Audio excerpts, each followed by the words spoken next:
Could this possibly be the perfect zoom lens? Well, let's find out. Hey guys, what's up? Gabi here from Rage Studios, and today I'm going to be reviewing the RF 28mm to 70mm f2.8 IS STM. First, a quick unboxing and we'll take a closer look. Okay, with everything come in this box, there is a couple of documentation. Mine is in Japanese, probably because I live in Asia, and everything is in Japanese here. But it's a good thing, I mean, considering these lenses are made in Japan. You probably have a less shipping cost because, well, I live in China and that is not so far from Japan. So here we have it, entirely made out of plastic. There is a little bit of weight to it, even so it's supposed to be very, very small, and it is, but yeah, it feels like it's packing some serious glass inside. Let's remove the cover. So this is the front element. By the way, this is a 67mm filter thread at the front. Let's take a look at the rear lens, looking really nice. And we have right here what seems to be a weather seal. So this is basically like a L lens, but like a very shy L lens because it doesn't get the red ring here at the front. But yeah, it's basically a pro lens with a fast aperture of constant f2.8, but not red ring. Let's expand that lens and you can see that it gets a lot longer. Let's close it back again, and it's collapsed. So basically one is like this. You cannot actually use it. You need to uncollapse it. And from this point is at 28mm. This is 70mm. Let's take a closer look here on the side. We have two switches. One is for the stabilization. The other one is for the autofocus, minor focus control. Then we have obviously the zoom ring, as already demonstrated. It's actually pretty good. I like the way it works, since it's actually have quite a bit of resistance, but it is smooth.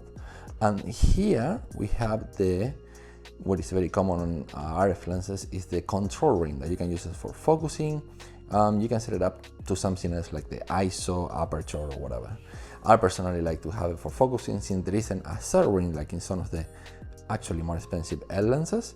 So yeah, focus and zoom, and everything have like the perfect amount of resistance. I really like it. The lens, as you can see, is very small, and as a comparison, here it is next to the certified f1.8, and you can see it's just a little bit bigger. Let's put it right in the right position. It's just a bit bigger than the certified, which is already a very small lens. So this is tiny. For being a zoom lens with a constant f2.8, this is really small. So I have here my Canon R6 MII, and I'm gonna mount this lens right in here so you can see how it looks like. And you can see it's like a perfect match. It's like a match made in heaven, because it is definitely not from heavy. It has perfect balance. Actually, as a matter of fact, I think the body is a little bit more heavier than the lens, and that's because I have a cage. But without the cage, it's literally perfect. I already tried it. The thing is, like, when you zooming in, now a little bit of the weight move forward, makes perfect balance now. And I think at 70, it start to feel a little bit from heavy, but just a tiny little bit. It's actually very lightweight, very practical, and very portable. I've been actually shooting for like a couple of weeks with this, and it feels really good. Now let's go outside and take some videos and pictures and see how this actually performs. So here we are outside in a beautiful day. You can hear the birds chirping, and I'm gonna start taking some picture samples with the 28 to 70 f2.8 and in combination with the Canon EOS R6 MII. The first thing I want to check is sharpness, so I'm gonna go find a flat wall for that. Come, follow me.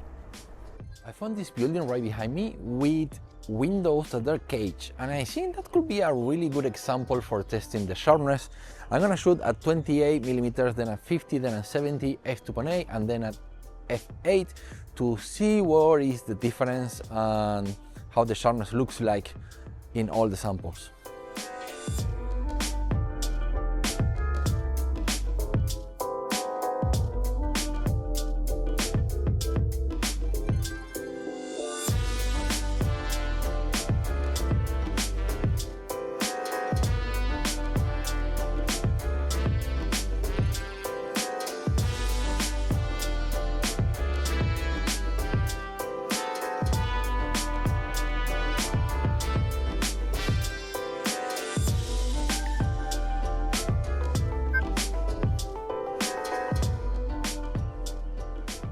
The good thing about these windows with the bars is that we can also check for distortion.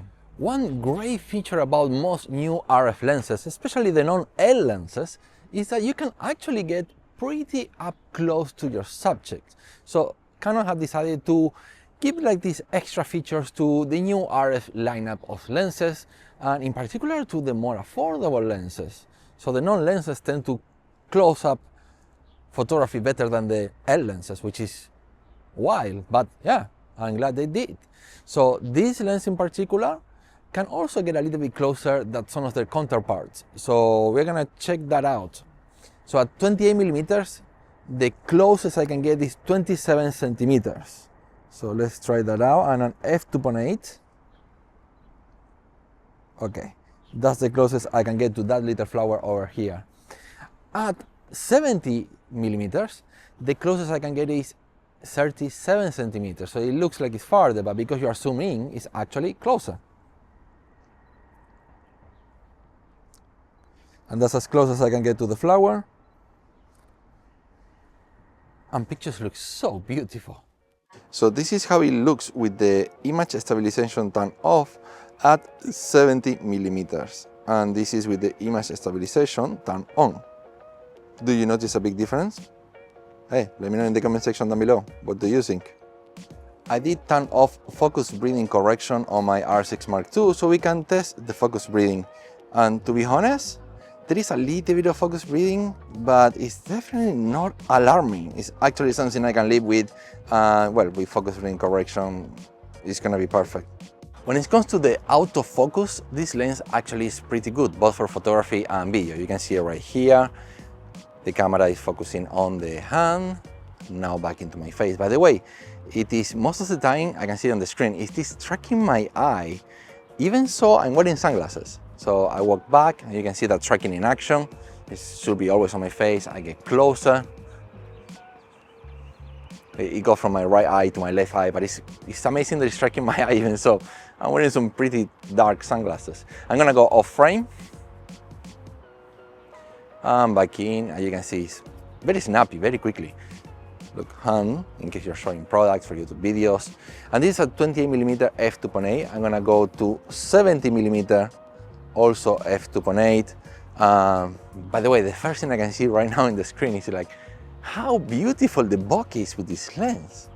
The rendition of the bokeh is just absolutely gorgeous. It's not distracting at all. Very creamy, soft bokeh. By the way, yet again, the tracking is pretty good. From the hand to the face. I'm going off frame, back on frame, and I'm gonna move around to see how is that tracking on action.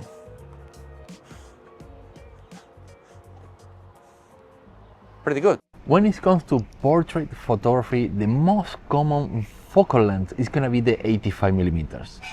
Sometimes I tend to shoot a little bit wider than that at 50mm, but I'm gonna be honest here, most people will shoot actually with more compression, something like a 70 to 200, or what many people will call the king of portrait photography, the 135mm.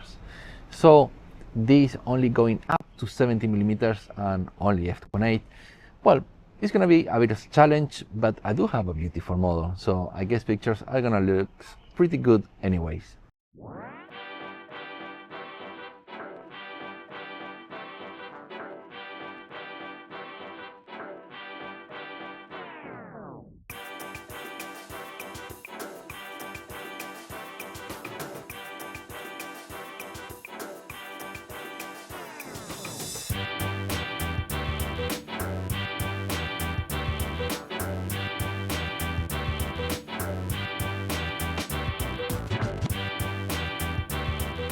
So now I'm gonna get Sunny to kind of like play with the water around. You don't really need to touch the water, but you know, there are fishes, and basically what I want is to somehow catch the reflection of Sunny at the same time that I'm photographing her.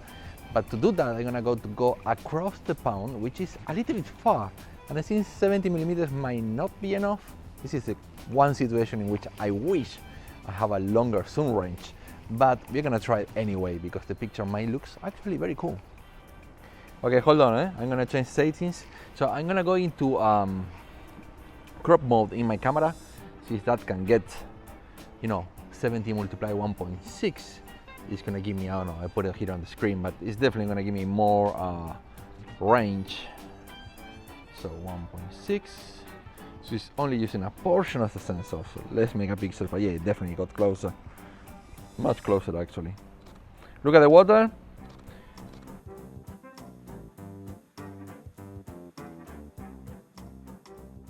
So I got Sunny into the cheese pot. Got it? No, actually cheese stands for Gavi R Park. So since they have this beautiful mansion for me, I'm gonna be taking some pictures.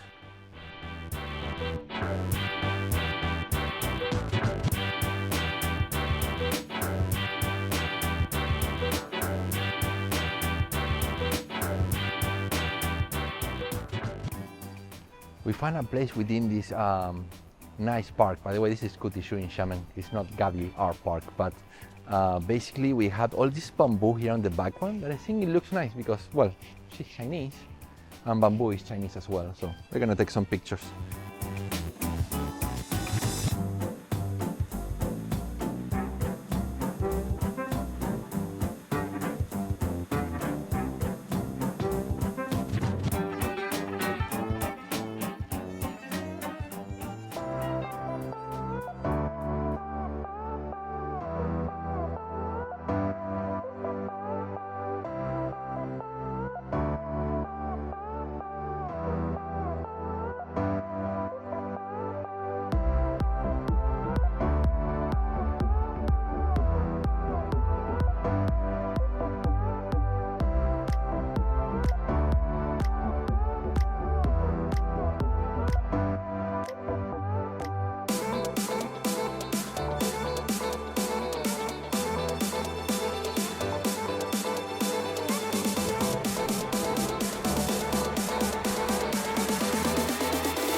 So this is a vlogging sample, and obviously at 28 millimeters, and you can also see the focus in very low light and with some extreme kind of lighting conditions, since I'm getting a lot of light from one side from all the shots here, and if I turn around now the light is going to be on my right side.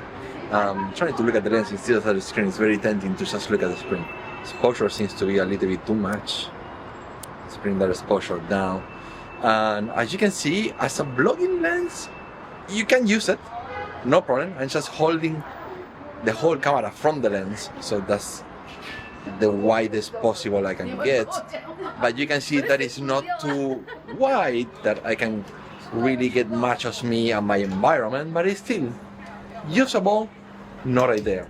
So in conclusion, I've been using this lens for a little bit over a month, and not just testing the lens, but I was actually using it for work. So I went to southern China and I filmed a sun umbrella factory, also take some pictures. By the way, shout out to Alice Umbrellas, they do like very top quality garden umbrellas.